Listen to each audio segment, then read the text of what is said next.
Listo. Ahí la empecé a grabar. Bien.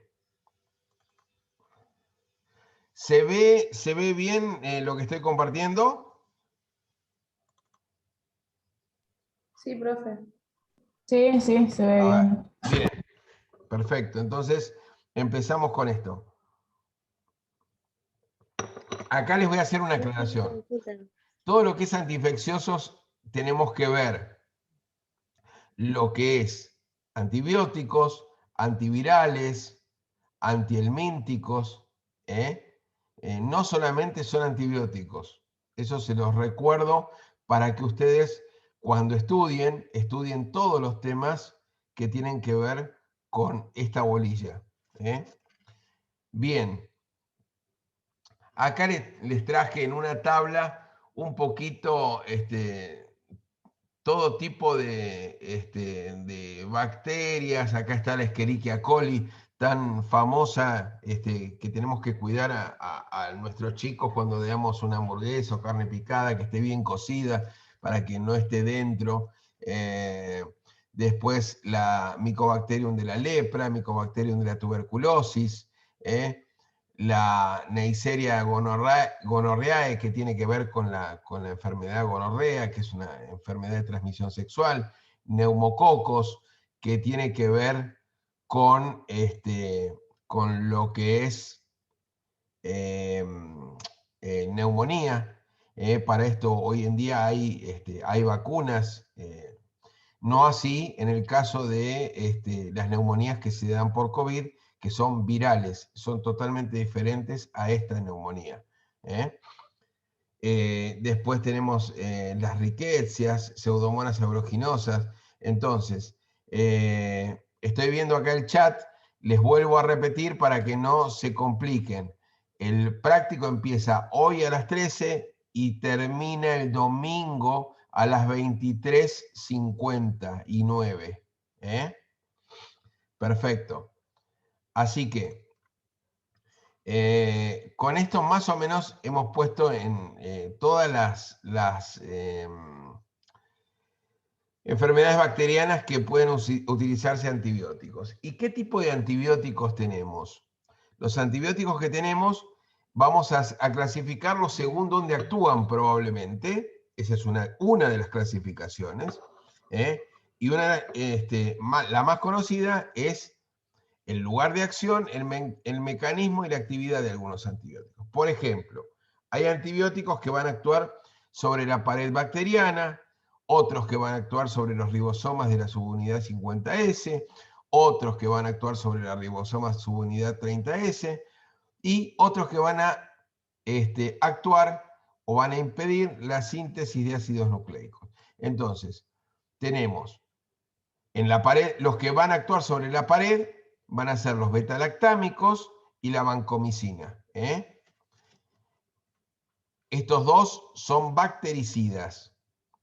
Después tenemos los que trabajan sobre los ribosomas de la subunidad 50S, que son los macrólidos, que están en lo que interrumpen es la síntesis de proteína, es bacteriostático. Los ribosomas de la subunidad 30S, los aminoglucósidos, lo que interrumpen también es la síntesis de proteína y es bactericida. Las tetraciclinas también interrumpen la síntesis de proteínas y son bacteriostáticos. Y después tenemos síntesis de ácidos nucleicos, cuyo quimioterápico son las sulfamidas. Lo que interrumpen es la síntesis de folatos y pueden ser bacteriostáticos o bactericidas, depende de qué tipo de sulfas sean. Entonces, acá hay algo que quiero decir que es muy importante, que cuando tenemos un paciente que está inmunosuprimido, sus defensas están bajas. Por lo tanto, ¿qué tipo de antibiótico tendré que darle a una persona que, por ejemplo, tiene HIV? O sea, tengo que darle algo que mate esa bacteria. O sea, por ejemplo, se agarra una neumonía a neumococo. Yo le voy a dar algún antibiótico ¿Que mate la bacteria o que sea bacteriostático? O sea, que la detenga. ¿Qué les parece? No, bactericida, profe.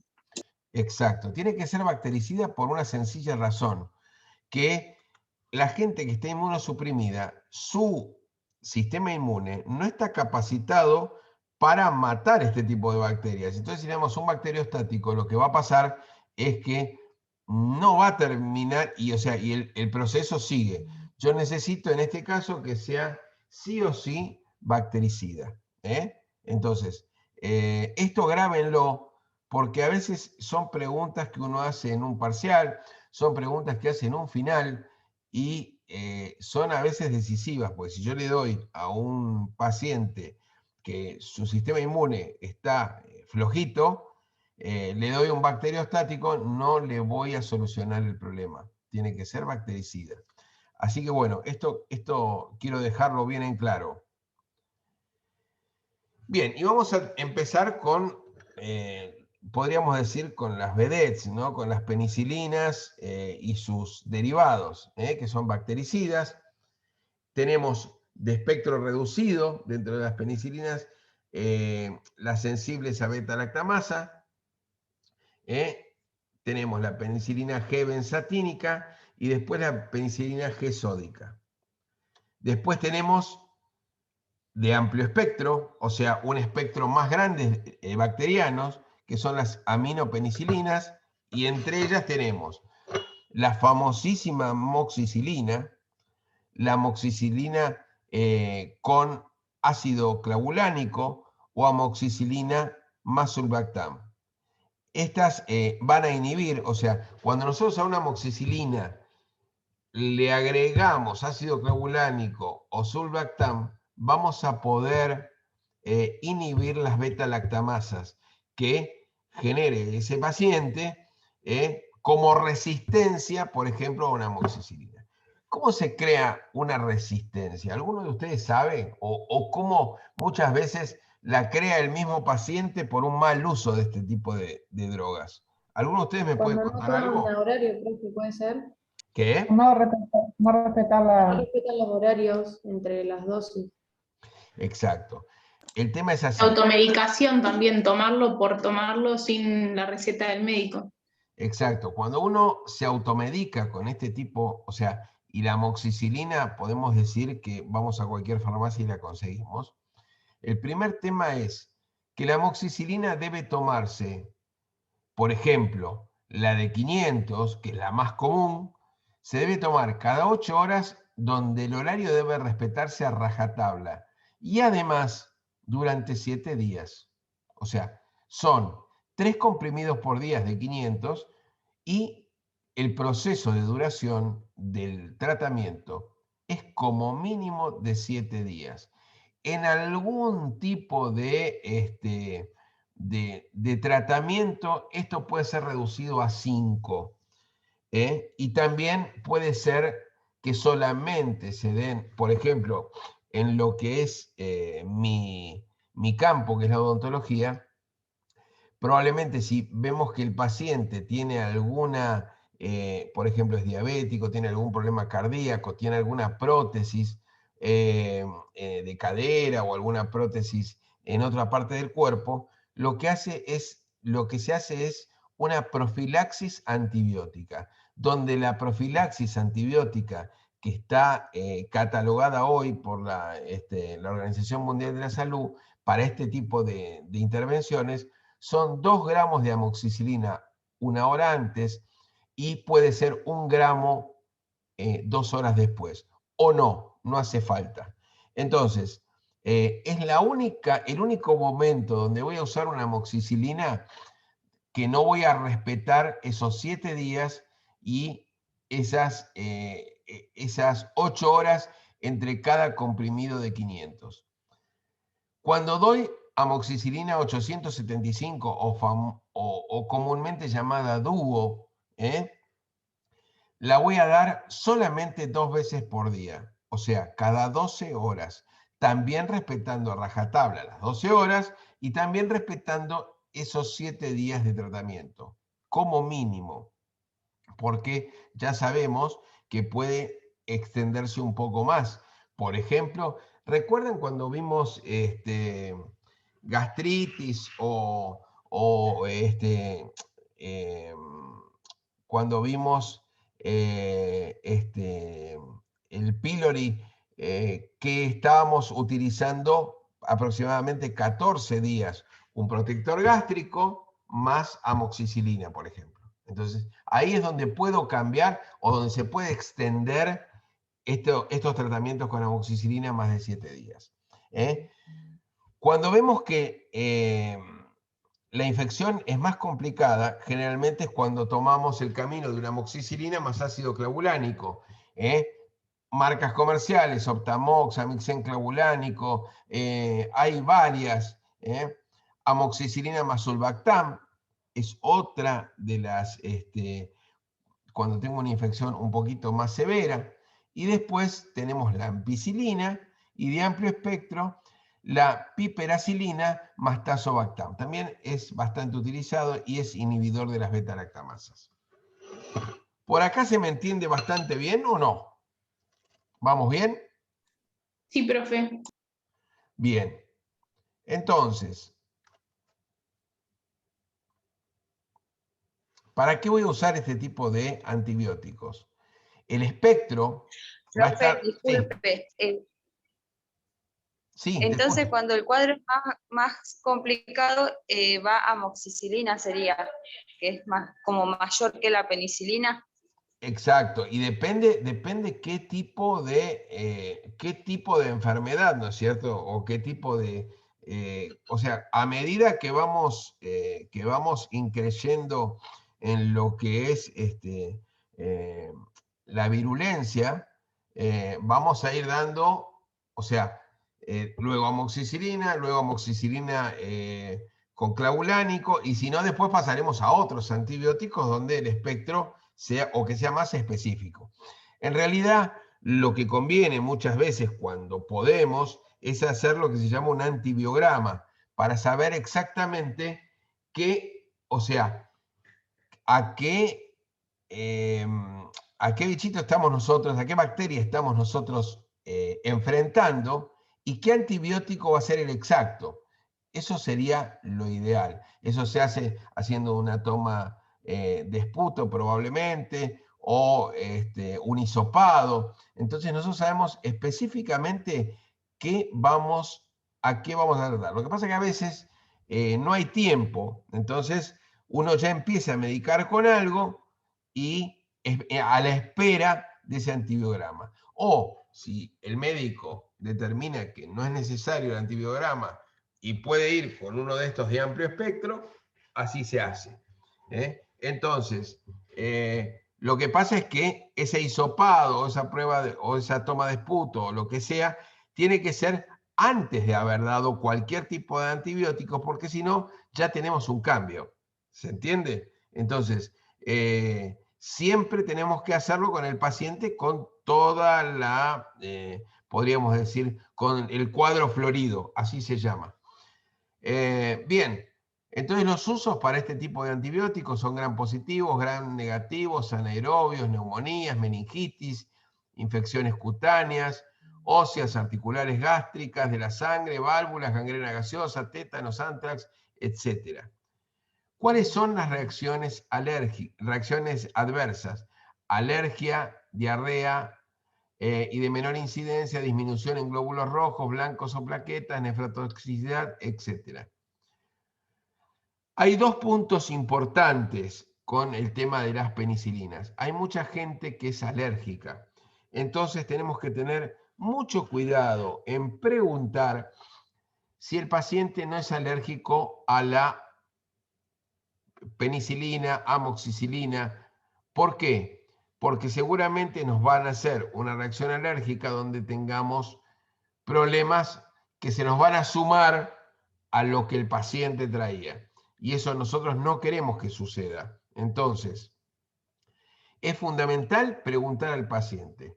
Luego de preguntar, si nos dice que es alérgico a este tipo de antibióticos, vamos a ver después cuáles podemos utilizar Y tenemos que no equivocarnos porque hay algunas familias de antibióticos que tienen que ver o son primos hermanos de las penicilinas o las penicilinas sintéticas. Entonces, hay que tener muchísimo cuidado con esto. Otro de los temas con los cuales tenemos que tener mucho cuidado es con los anticonceptivos orales. ¿Por qué? Porque, por ejemplo, una amoxicilina, una simple amoxicilina, tomada durante varios días, lo que va a suceder es que va a disminuir el efecto de un anticonceptivo oral.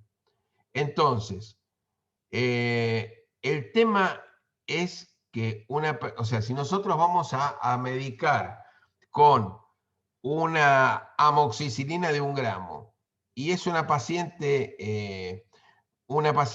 joven que puede estar embarazada o en este caso no, que no está embarazada, pero puede llegar a estarlo o a quedar y está tomando anticonceptivos, tenemos que avisarle que este tipo de medicamentos prácticamente cortan la acción de estos anticonceptivos. Entonces, durante el tratamiento con amoxicilina con clavulánico, tenemos que decirle que si va a tener relaciones, que se cuide de otra manera, porque estos anticonceptivos orales van a estar disminuidos en su efecto.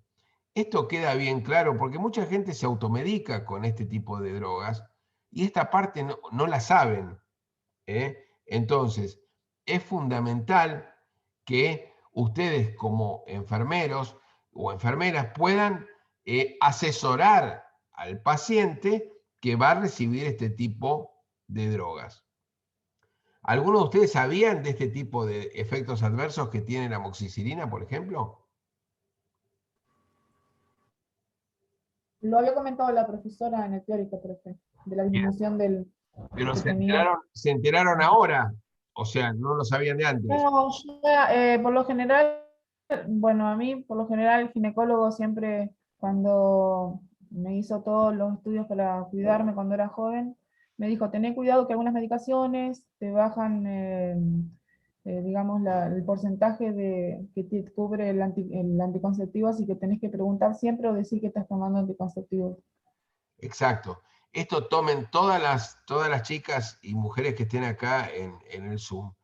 Esto tómenlo, incluso distribúyanselo a sus amigas, primas. ¿Por qué? Porque la amoxicilina es una droga que la utiliza mucha gente en muchos casos y se automedican con esto. Y esta parte no la sabe nadie, o la sabe Profe, muy poca gente.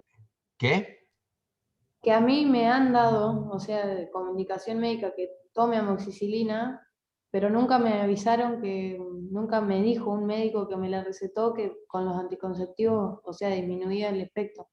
Por eso les digo, chicas, yo es algo que en el consultorio, o sea, lo digo siempre, cuando veo que es una chica que puede estar en edad de quedar embarazada y que imagino que debe estar tomando anticonceptivos orales, entonces, siempre que uno da un antibiótico de este estilo, tiene que por lo menos avisar. El que avisa no traiciona. Entonces, porque si no, hay muchos médicos, odontólogos que debemos ser padres de unos cuantos chicos que no se han avisado a tiempo este tipo de cosas y bueno, después, pero el paciente esto no lo sabe.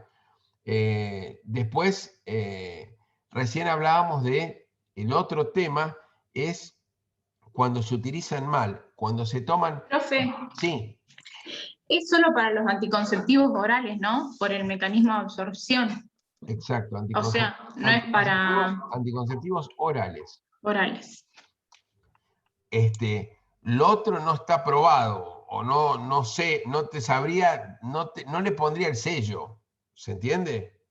Profe, Sí, en los Sí, sí. anticonceptivos de parches también figura en la caja de prospecto que la disminución de cuando tomamos antibióticos disminuye la absorción, bueno, porque es para la absorción también. entonces, viste, yo no le ponía el sello todavía, así que fíjate que sí. Entonces, Sí, yo les lo dice. recomiendo que cuando tomen un antibiótico, y esto díganselo a todas las chicas y mujeres que conozcan que cuando toman un antibiótico tengan cuidado, o sea, o utilicen otro sistema de anticoncepción, que hay.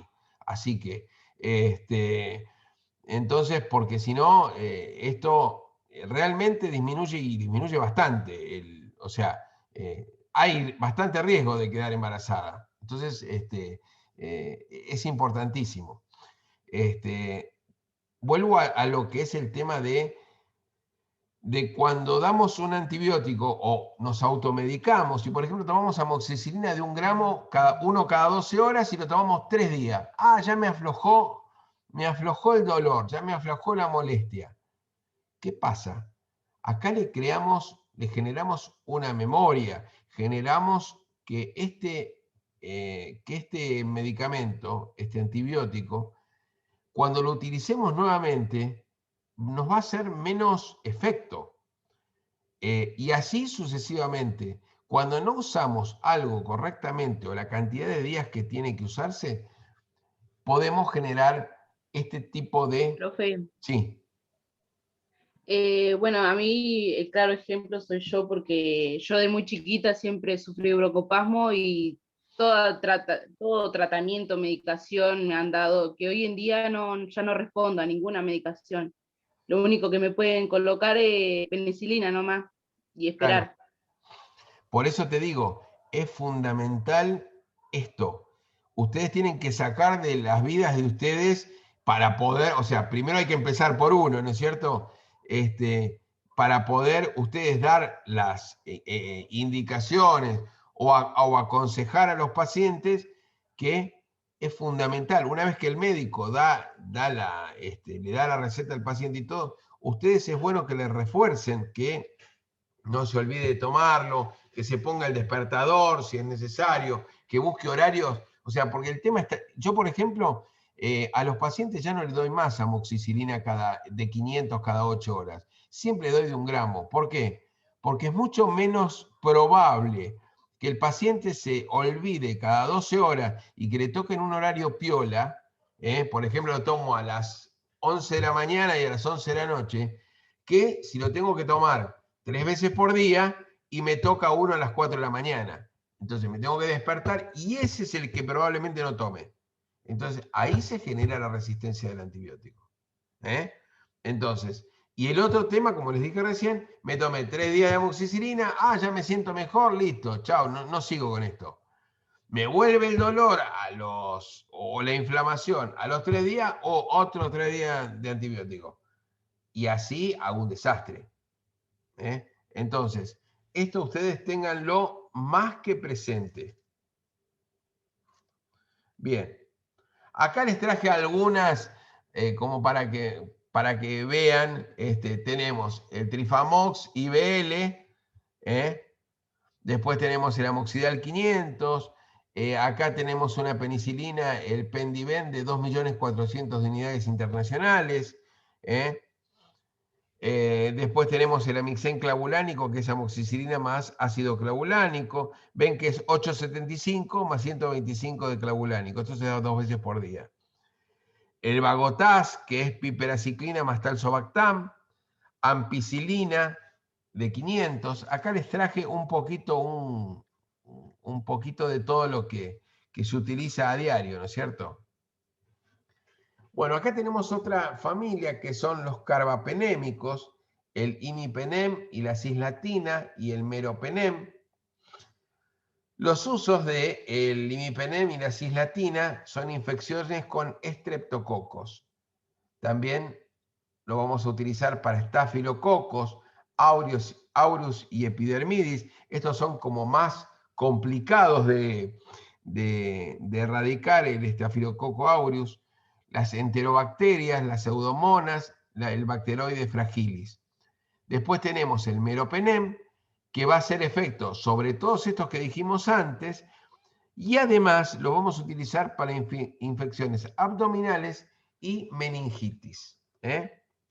¿Cuáles son las reacciones adversas de este tipo de antibióticos? Náuseas, vómitos, diarreas, convulsiones en ancianos, Y en forma transitoria aumenta de las enzimas hepáticas y LDH. Esto que pone Profe, Antonella ¿le puedo hacer acá... una pregunta? Sí, te escucho. La penicilina o amoxicilina, ¿alguno de estos antibióticos tiene alguna contraindicación con la persona diabética? Pregunto porque hay personas que por ahí se automedican.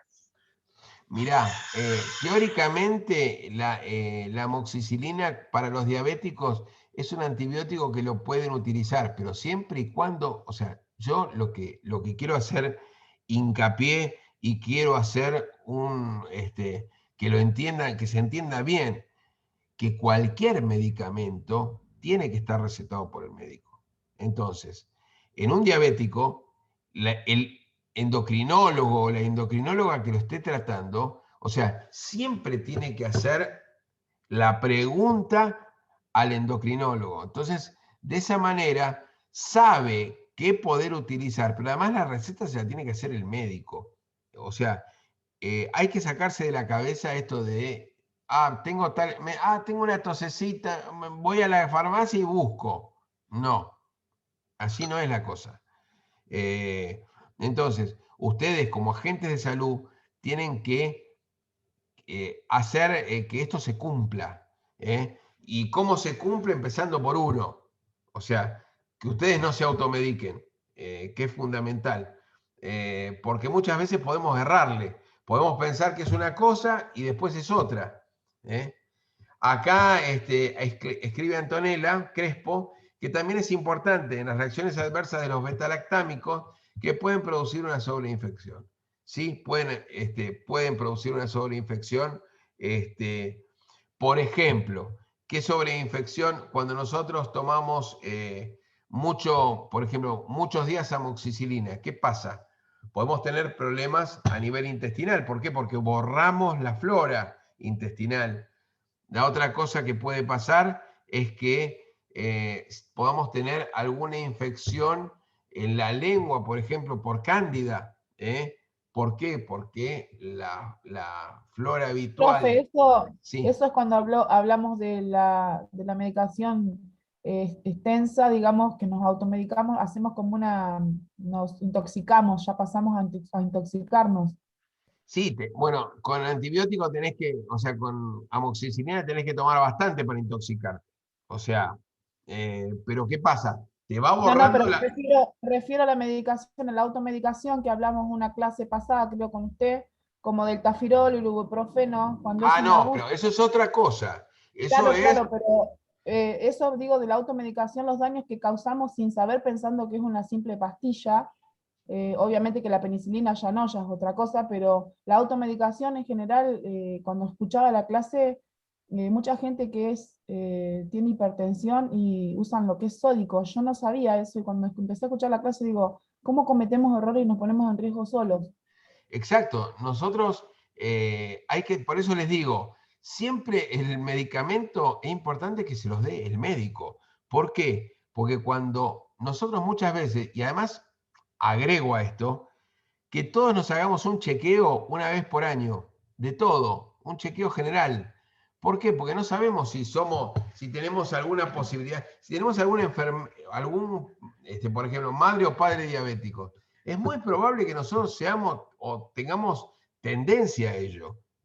Entonces, o tenemos padre o madre que son de presión alta, son hipertensos.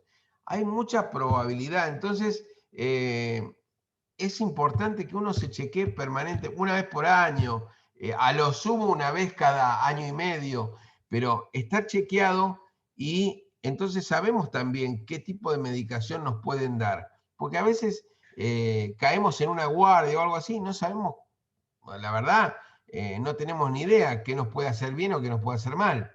Pero un simple diclofenac, para un hipertenso, si el diclofenac es sódico, y no le va a hacer bien. Le va a hacer bien como antiinflamatorio, pero le va a subir la presión y por ahí le hacemos un despelote para el otro lado. Entonces, es muy importante tener en cuenta todo esto. Como hablábamos recién, los carbapenémicos es importante, esto es fundamental, no mezclar en la misma solución con otros antibióticos. Se perfunde en forma lenta para evitar sus RAM, que son las náuseas y los vómitos. Ya dijimos que puede dar posibles convulsiones y hepatotoxicidad, y hay hipersensibilidad en pacientes alérgicos a la penicilina. Este es el primer caso de los que yo les decía recién, que tienen una persona con alergia a la penicilina, tiene que tener mucho cuidado, o el médico tiene que estar alerta frente a cuando damos un imipenem o un meropenem, que también le puede causar alergia. Entonces, esto es muy importante, porque uno cuando dice, sí, es alérgico a la penicilina, entonces agarra y dice, sí, amoxicilina, ampicilina, y esos son los que, pero ojo, también son estos dos, también son, ahora vamos a ver un poquito más adelante otra familia que también, que son primos hermanos, entonces hay que tener mucho cuidado. Profe, ahí abarcaría todo el grupo de los betalactámicos, ¿verdad? Para prevenir lo que son las infecciones cruzadas. Exacto. Hay que tener mucho cuidado con todos los betalactámicos. Bien, después tenemos las cefalosporinas. Tenemos de primera generación, de segunda generación, tercera y cuarta. La primera generación son la cefazolina, la cefalexina y el cefadroxilo. Gram positivos, estáfilo, estrepto, neumonías, osteomielitis, sensibles a beta-lactamasas. Segunda generación, cefuroxima, que son gram negativos, anaerobios resistentes a beta-lactamasas. Tercera generación, ceftazidimina, y después ceftriaxona, que son de espectro amplio para gram negativos, enterobacterias y pseudohormonas. Y después tenemos el cefepime, que es para gram positivos y negativos. Las cefalosporinas también tienen, o sea, si el paciente es alérgico a, ¿cómo se llama? A penicilina, también hay que tener cuidado con estas drogas porque son, o sea, puede dar alergia. Acá, ven, acá les escribí, no administrar en pacientes hipersensibles a penicilinas. O sea, no hay que darlo en un paciente que es alérgico. Puede aparecer nefrotoxicidad y flebitis en el lugar de la zona de administración, y otra de las RAM es una colitis pseudomembranosa. Acá tienen algunas de ellas, cefuroxima, cefepime y ceftazidis. Acá tienen y cefalexina. Después tenemos los aminoglucósidos, la micacina, la gentamicina, la neomicina, tobramicina y streptomicina, que los vamos a usar en bacilos anaerobios gram negativos, bacteriemia, infecciones respiratorias graves, urinarias resistentes a penicilinas y cefalosporinas, estreptococos o enterococos, que a veces se pueden sumar a penicilinas y lograr un sinergismo. Entonces, acá las RAM que podemos tener con los aminoglucósidos son la nefrotoxicidad, que es reversible, la ototoxicidad a nivel de los oídos, que es irreversible, o sea, una vez que tenemos un problema de ototoxicidad, no lo podemos volver atrás, alteraciones musculares, náuseas, diarrea, y acá con los aminoglucósidos hay que tener un tema importante, que tienen un reducido margen terapéutico.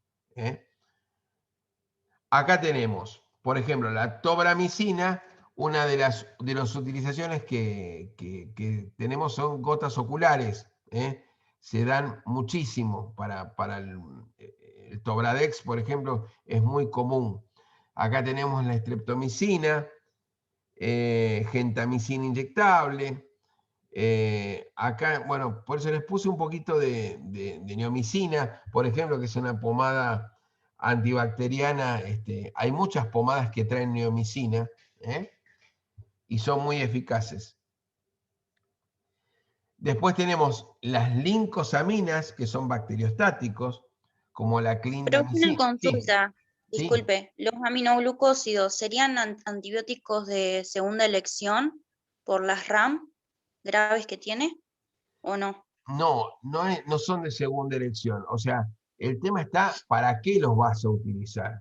O sea, vos fíjate que son antibióticos donde tenemos una bacteria, o sea, son antibióticos donde ya el uso no es tan convencional y se utilizan cuando, por ejemplo, toda la línea de penicilinas o penicilinas o penicilinas sintéticas no dio resultado, entonces nos vamos a un aminoglucósido que incluso podemos combinarlo con alguna penicilina para obtener mayor potencia antibiótica.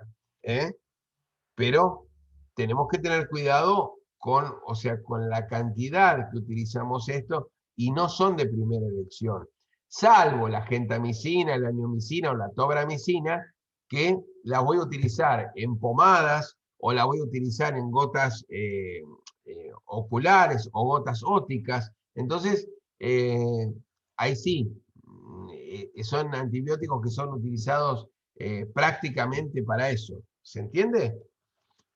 Sí, profe, gracias. Bien.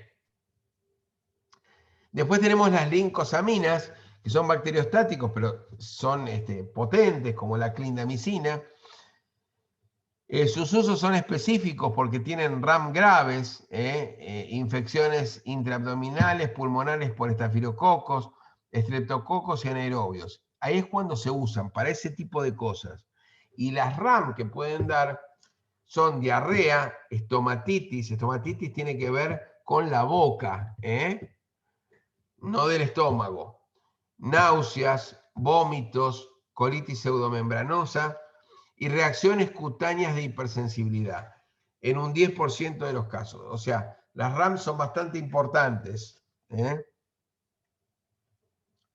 Después tenemos las quinolonas, que son bactericidas, como la ciprofloxacina, la levofloxacina, la ofloxacina, la gatifloxacina y la moxifloxacina. Cuando, por ejemplo, en un caso, les pongo un caso de neumonía, por ejemplo, neumonía neumococo. Pongámosle que le dimos antibióticos como por ejemplo amoxicilina más clavulánico y no dio el resultado que se esperaba. O se dio algún tipo de otro antibiótico como es la citromicina. Y no dio resultado, generalmente damos una levofloxacina que va a ser todavía más potente y realmente va a tener un efecto mayor. También puede darse para infecciones urinarias, lo mismo que la ciprofloxacina. Acá les traje algunos ejemplos. Ciprofloxacina 500, levofloxacina también en comprimidos, y ofloxacina de POEN, esto se utiliza en gotas para los ojos, infecciones oftálmicas. ¿Ven? Las infecciones respiratorias y urinarias, la levofloxacina, y la ciprofloxacina también, infecciones respiratorias como neumonías, óseas, cutáneas y articulares. Las RAM que pueden dar son cefaleas, alteraciones visuales, mareo, insomnio y, como raras, alteraciones y o roturas tendinosas, más frecuentes en niños. Interacciones. Disminuye la absorción de antiácidos. O sea, si yo estoy dando un antiácido, va a disminuir la absorción de estos. Si el paciente está recibiendo algún antiarrítmico, puede desencadenar arritmias, o sea, puede inhibir el efecto deseado de un antiarrítmico, junto con polivitamínicos, reduce su absorción hasta el 90%. Por ejemplo, a un paciente que le estamos dando algún tipo de complejo vitamínico, si estamos utilizando levo, cipro o ofloxacina, podemos hacer que esta absorción de las vitaminas se vea reducida. O sea, todos estos hay que tener cuidado porque realmente tienen algunas RAM que son importantes. Vamos a hacer un cortecito, chicos, hasta las 11 menos 5, paramos 10 minutitos y seguimos en 10. ¿Les parece bien? Dale, profe. Bueno, Bueno, profe. profe. Muy bien, nos vemos en 10.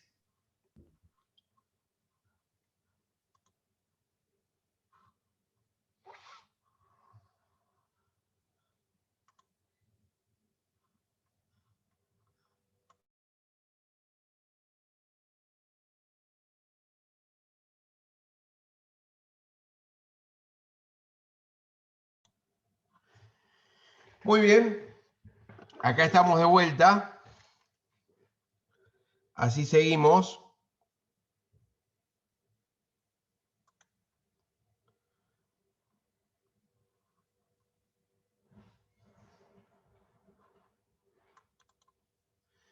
Bueno, ¿me escuchan bien? Sí, profe, se escucha bien. Perfecto, ¿se ve también bien Sí, profe. lo que Sí, compartimos? profe. Bien. Bueno, habíamos llegado hasta acá, hasta la ciprofloxacina, levofloxacina y ofloxacina.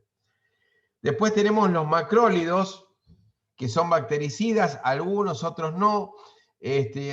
Acá tenemos la eritromicina, la citromicina, la claritromicina. Sus usos son de amplio espectro en neumococos, micobacterias, micoplasma, clamidias, y la claritro para erradicar el Helicobacter pylori. O sea, este es otro de los antibióticos que podemos utilizar junto con un protector gástrico para el Helicobacter pylori. Es fundamental, y esto recuérdenlo, cuando un paciente es alérgico a la amoxicilina, chicos, les pido que cierren los micrófonos porque por ahí se escuchan algunos ruidos de fondo.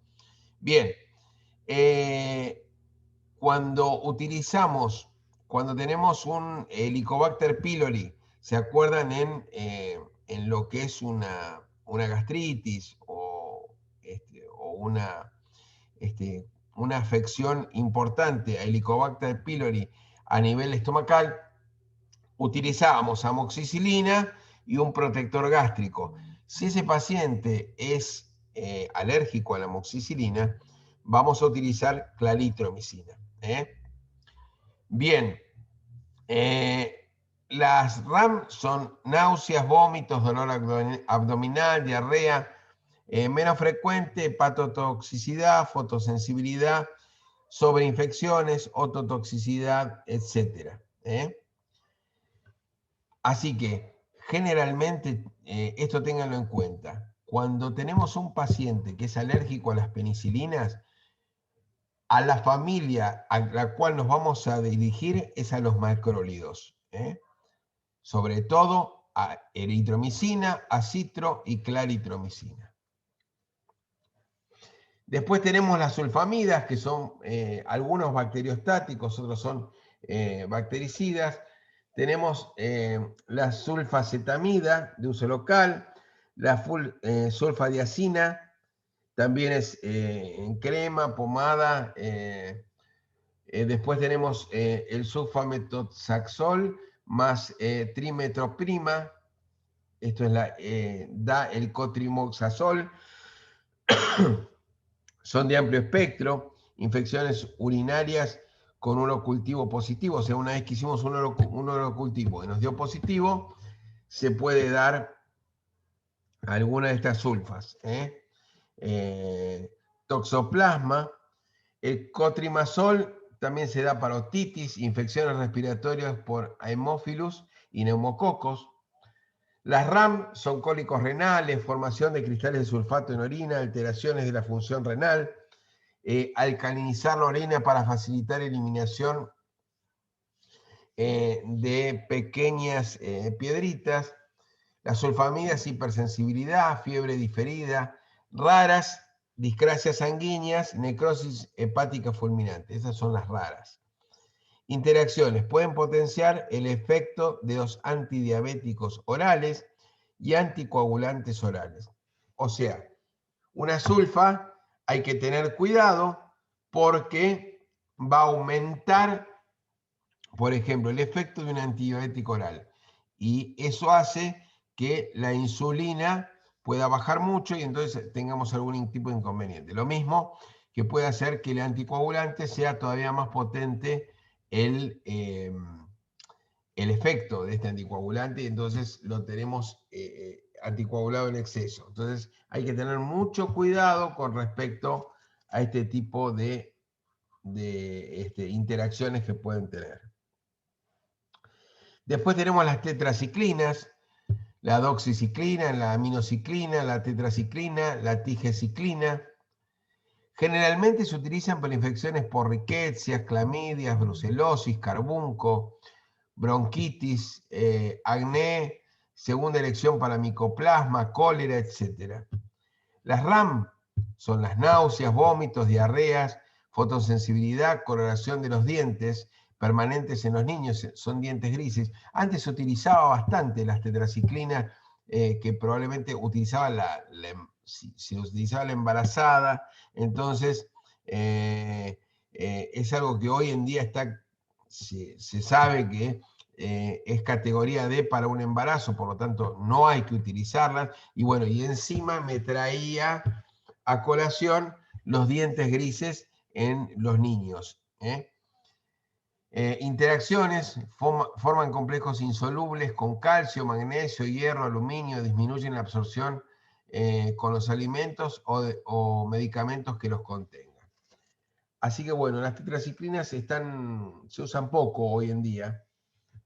Y acá el otro día estábamos tomando un examen y alguien me dijo que de primera elección un paciente que tenía, no sé,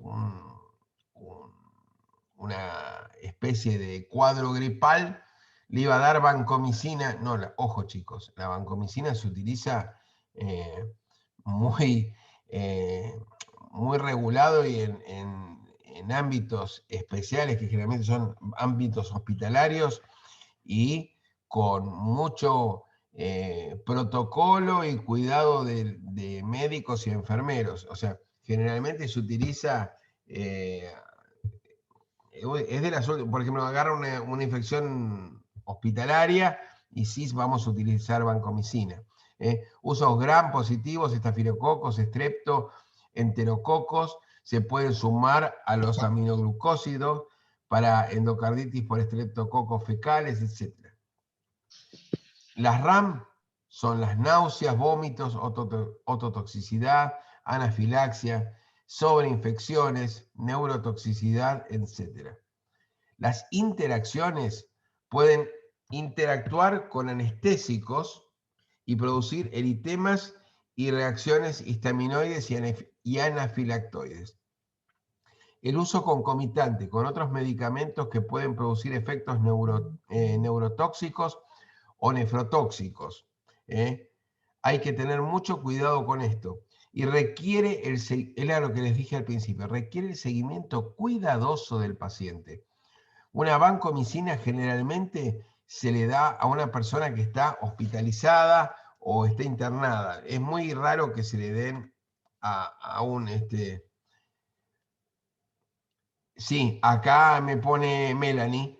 ¿La vancomicina se puede utilizar, por ejemplo, en una infección intrahospitalaria? Sí.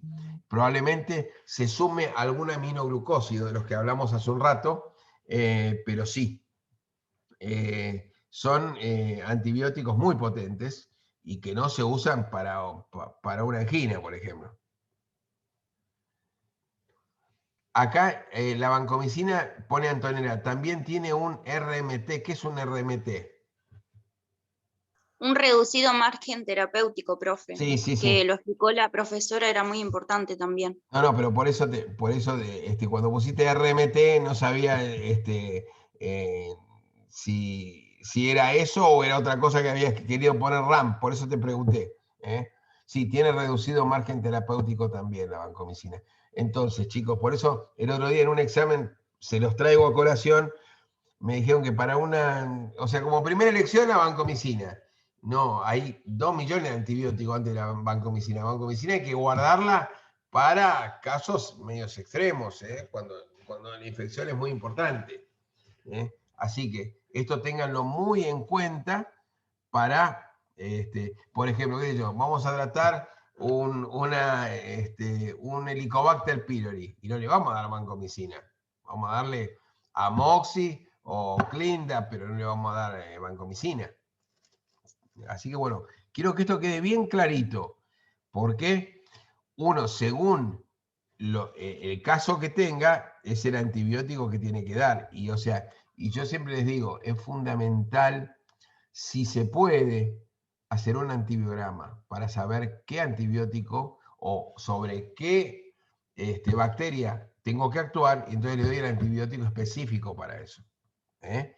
Entonces, de esa manera, no creamos ningún tipo de complicaciones y voy a ir derecho a lo que necesito tratar.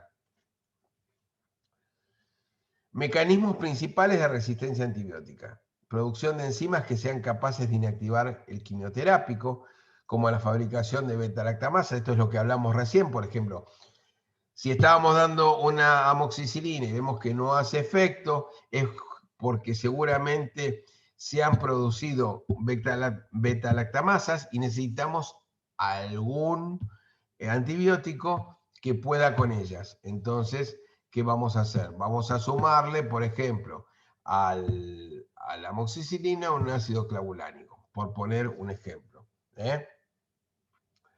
También la fabricación de aciltransferasas que inactivan el cloranfericol o la producción de sinasas que inactivan los aminoglucósidos. Después, alteración del lugar de unión del quimioterápico, como sucede con los aminoglucósidos, los macrólidos y los beta-lactámicos. Disminución de la capacidad de captación del fármaco por el microorganismo, como ocurre con las tetraciclinas. Y en la alteración de las vías enzimáticas sensibles a los antimicrobianos, como se observa frente a las sulfamidas. Estos son los tipos de mecanismos de resistencia antibiótica que se pueden dar. Bien, vamos a hablar un poquito de antifúngicos, que ya Patricia lo explicó probablemente mucho más, más extenso. Yo les voy a dar una refrescada. Acá es lo mismo que hicimos con antibióticos. El lugar de acción, qué tipo de quimioterápico es, qué proceso interrumpe y cuál es la actividad. Por ejemplo, tenemos los que actúan sobre la membrana celular. La droga es la anfotericina o la nistatina. Lo que va a interrumpir es la función de esa membrana celular y su actividad es fungicida. Después tenemos los que actúan sobre el ácido nucleico.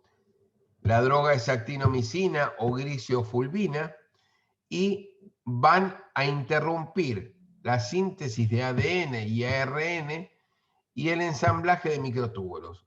Pueden ser citotóxicos o fungistáticos. Lugar de acción, citocromo P450. La droga son los azoles. Van a interrumpir la síntesis de ergosterol y son fungicidas. Y el lugar de acción, timididato sintetasa. El quimioterápico es la flucitocina y van a interrumpir la síntesis de ADN y va a tener una actividad fungicida. Acá vemos que hay fungicidas y fungistáticos como lo hay en los antibióticos. Así que bueno, acá esperen que vamos a ver también un pantallazo rápido de antivirales. Tenemos antivirales. Yo en realidad les dejo acá este cuadro, porque si no va a ser medio, ¿cómo les podría decir? Medio engorroso, esto para que lo estudien. Y acá tenemos todos los antivirales que vamos a utilizar para una gripe, para el HIV, pero fundamentalmente les quiero decir algo. Por ejemplo, el aciclovir vamos a utilizarlo para herpes. El otro día en un examen me dijeron aciclovir para HIV. No, que sea un antiviral no quiere decir que vaya a funcionar con todos los virus.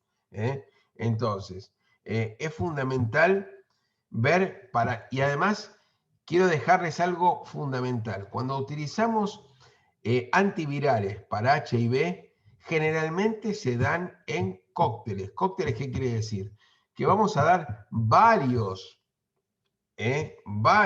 antivirales juntos para que hagan un mejor efecto. Entonces, acá tenemos varios de estos que unos son los inhibidores de la transcriptasa inversa y otros son los inhibidores de la proteasa, que vamos a utilizar en forma de cóctel para los pacientes con HIV. Recuerden que es fundamental en los pacientes de HIV respetar los horarios, que no se corte la medicación para que esto pueda ser efectivo. Si no, pierde, es lo mismo que los antibióticos. No podemos no darlos en el horario que hay que darlos. Esto es fundamental. Se los digo porque trato de remarcar los errores que se dan en los exámenes. Entonces, quiero que ustedes sepan, y además que lo sepan no para los exámenes, que lo sepan para su práctica profesional, que es fundamental el tema de, en este caso, y sobre todo una enfermedad tan complicada como es el HIV, de que se dan en cócteles y además que hay que respetar horarios de toma. Bien, vamos a dejar de compartir esta pantalla y como hicimos el otro día, les tengo algunas preguntas preparadas para que hagamos juntos por ahí. A ver. Bueno, ¿ven las preguntas que tengo acá? Sí, profe, se ven. Perfecto. Bueno, entonces, ¿alguno de ustedes me puede decir qué es un antibiótico y cómo lo puedo clasificar?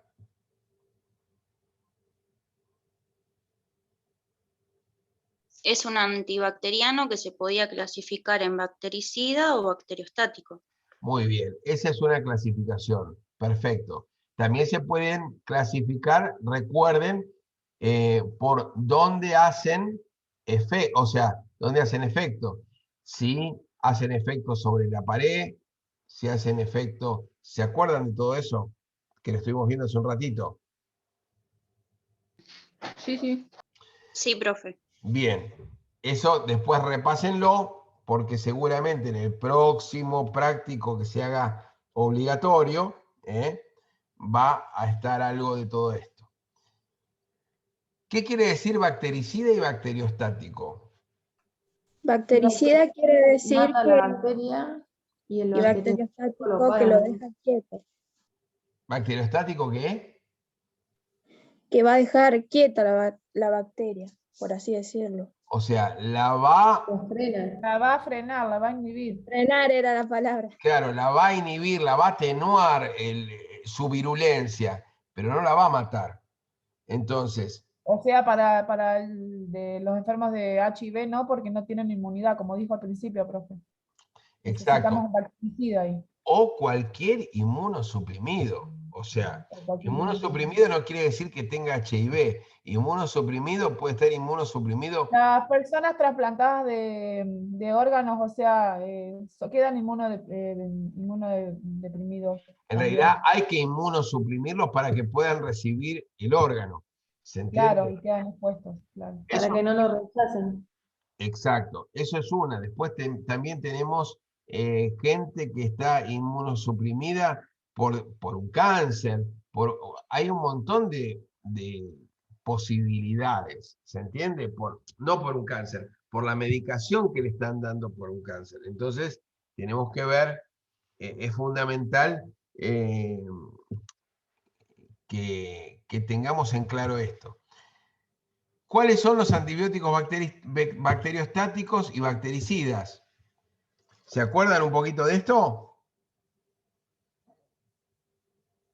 Los bacteriostáticos eran las sulfamidas y las tetraciclinas.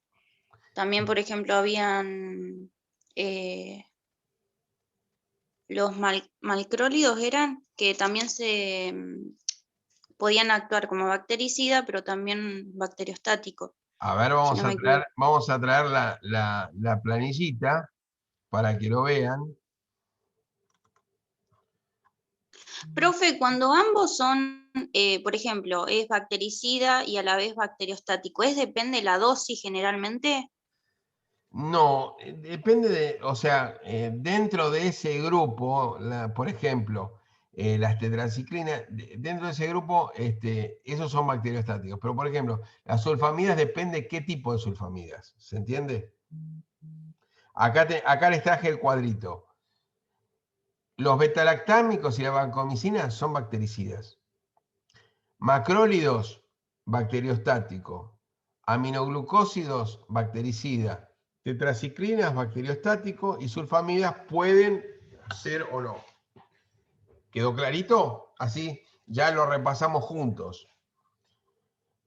Bien. Sí, sí. Entonces, vamos de vuelta a las preguntas. A una persona alérgica a las penicilinas, ¿qué antibióticos le puedo suministrar?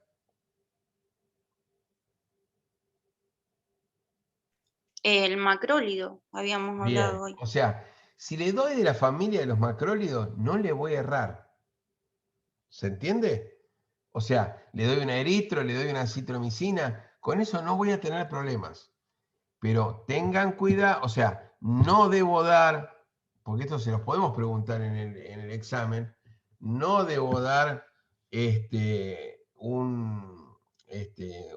una cefalosporina, no puedo dar una...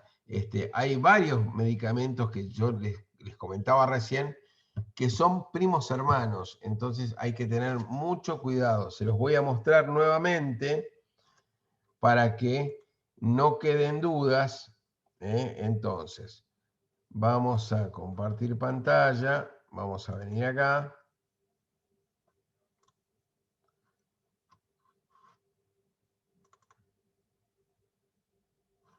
Esperen.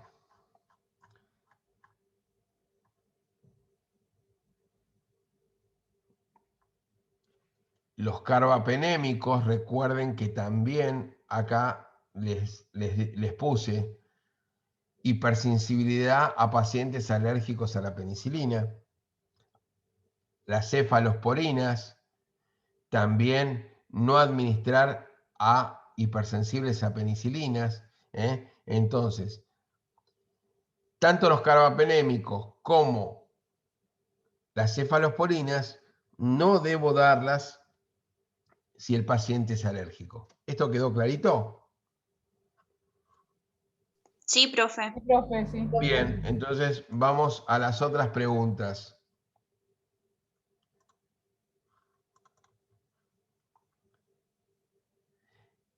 Bien. Mecanismos principales de resistencia antibiótica. Es la tablita esa que les mostré recién. Sobre todo son el tema de las beta-lactamasas, que me inhiben a veces a la amoxicilina y tengo que agregar algún elemento más para que esto haga efecto. ¿Qué es un antifúngico? Un antifúngico, a ver, ¿alguien que me lo pueda decir? Prohíben el crecimiento de los hongos. Exacto, el crecimiento de los hongos. Entonces, vamos a ver cuáles son los más importantes. La anfotericina, la nistatina, La nistatina la utilizamos bastante los odontólogos para la cándida que se puede dar a nivel de la lengua o de la boca. Actinomicina, gliciofulvina, toda la familia de azoles y la flucitocina. Estos chicos se los puse acá en una tabla como para hacer un resumen, pero después vean cada uno cuáles son las RAM, yo creo que Patricia se debe haber explayado bastante más. Yo se lo doy, estamos tratando de fijar los conocimientos para que no haya inconvenientes luego en los parciales. Después, ¿qué tipo de antivirales conocen? Son los de ARN, son los que van a actuar sobre el ARN o sobre el ADN, los antivirales.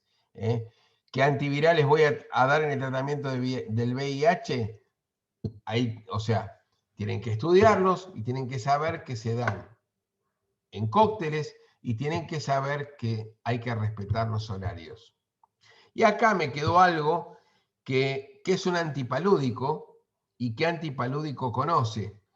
Hubo uno que estuvo muy de moda ahora con el tema del COVID, que se decía que si podía la hidroxicloroquina, en realidad la cloroquina es la que se utiliza como antipalúdico, y ¿ustedes saben lo que es el paludismo o la malaria? Es parásito, profe. Es un parásito. Está el transporte o el bichito que se infecta es un mosquito hembra de la familia de Anófeles, y cuando pica, o sea, si el mosquito está infectado, pica y genera en el paciente la enfermedad de la malaria o el paludismo. Es bastante importante, puede llegar a ser mortal si no es tratado a tiempo, y se utilizan antipalúdicos como la cloroquina, por ejemplo. Así que, bueno, después esto véanlo, por ahí hay bastante material, incluso de los Médicos Sin Fronteras y todo eso, ahí se ponen a chusmear, van a ver que es bastante interesante. Así que bueno, queda bastante claro el tema de antiinfecciosos, antivirales. ¿Se entiende bastante o les quedan dudas? Cuéntenme, o por lo menos con todo esto, más el práctico que vayamos a hacer la próxima semana, para llegar bien al examen sin problemas y sin dudas. Les pido también que toda duda que tengan de los 4 temas que hemos visto, se las traigan anotaditas para cuando vengan la próxima clase. Profe, Sí. yo le quería preguntar porque justo se me había cortado. ¿La amoxicilina con el sulbactam puede ser? Era cuando la infección era más severa, ¿no? Sí, o con ácido clavulánico. Sí, El tema es eso es cuando el paciente vemos que no hace efecto, entonces generalmente ha generado betalactamasas y necesito algún inhibidor de betalactamasas. Y es en la sumatoria de amoxicilina más ácido clavulánico, voy a lograr ese poder antibiótico que necesito. Si no lo llegasen a lograr así, tengo que ir un escalón más arriba. Listo. Gracias, profe. Así que bueno. Profe, Sí, decime. vi que hay un trabajo práctico número 3 obligatorio. Ese hay que hacerlo, ¿verdad? Este finde. Sí, ese trabajo empieza hoy a la 1 de la tarde y termina el domingo a las 23:59. Ah, buenísimo. El que hicimos la clase pasada, ¿no? No.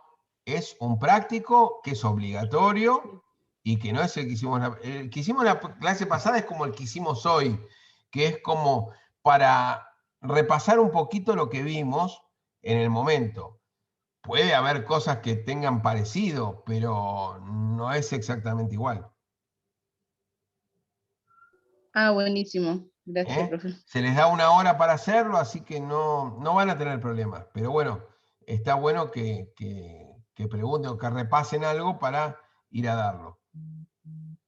Así que bueno, la semana que viene probablemente, no me acuerdo, tengo que hacerme un estudio y probablemente empecemos un ratito antes o un ratito después. Después les voy a informar bien para no cometer errores. Dale, profe. Buenísimo. Bueno, Profe. que tengan un buen fin de semana. No sé, parece que viene medio húmedo el fin de semana. No sé si seguirá la lluvia o saldrá el sol. Así que Lluvia. Acá las preguntas. Claro, el día. ¿Hicimos recién? está horrible. Así que bueno, nos estamos viendo la semana que viene y bueno, está lindo para hacer el trabajo práctico ahora. Háganlo ahora y ya se quedan libres. Bueno, Gracias, profe. Buen fin fin hasta de luego, que sigan bien. Gracias, buen fin de. Chao, chao. Gracias, profe.